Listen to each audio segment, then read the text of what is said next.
রাহুল নিজের হাতে রাহির কাটা হাতে ওষুধ লাগিয়ে দিল আর রাহুলের স্পর্শে রাহির বুকে জন্ম নিল এক অজানা অনুভূতি। হ্যাঁ বন্ধুরা, এমনটাই আমরা দেখতে পাব আজকের দুর্দান্ত পর্বের শুরুতেই রাহির ক্ষতস্থান দেখে রাহুল মনে মনে ভাবে রাহির হাত বেশ ভালোভাবেই কেটে গেছে আর একটু সময় নষ্ট না করে ওষুধ দিতে হবে।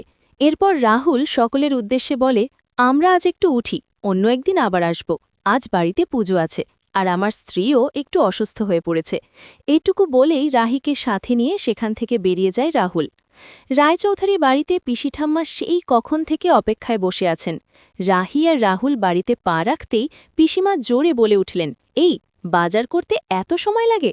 পুজোর বাজার না হানিমুনে গিয়েছিলে বলো? রাহুল বলতে শুরু করে, না পিসি ঠাম্মা, আসলে হয়েছে কি। ঠিক সেই মুহূর্তে রাহির চোখের ইশারা পেয়ে রাহুল আর কথা এগিয়ে নেয় না। রাহি তখন পিসিমাকে বলে, পিসিমা, সব ঠিকমতোই হয়েছে, বাজারও পুরো হয়ে গেছে, আমরা একটু স্নান করে আসি, তারপর পুজোর সব আয়োজন করে দেব। এই বলে দুজনেই ঘরের ভেতরে চলে যায়। ঘরে ঢুকতেই চোখে পড়ে রাহির হাত থেকে রক্ত গড়িয়ে পড়ছে। দৃশ্যটা দেখে রাহুলের মনটা কেমন খারাপ হয়ে যায়। সে তাড়াতাড়ি ওষুধের বাক্স নিয়ে এসে রাহিকে বলে, রাহি, এদিকে এসো, এখানে চুপটি করে বসো। বলেই রাহিকে বিছানায় বসিয়ে যত্ন করে ওষুধ লাগাতে থাকে।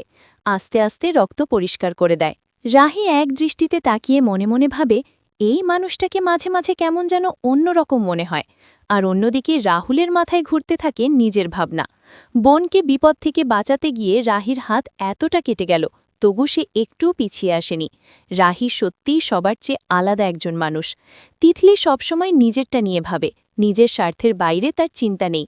অথচ রাহি অন্যের বিপদ দেখলে নিজেকে ভুলে ঝাঁপিয়ে পড়ে, নিজের কথা একবারও মাথায় আনে না।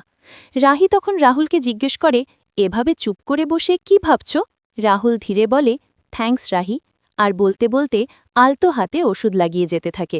তো বন্ধুরা, তোমরাও কি চাও এভাবে ধীরে ধীরে গড়ে উঠুক রাহুল আর রাহির ভালোবাসার গল্প?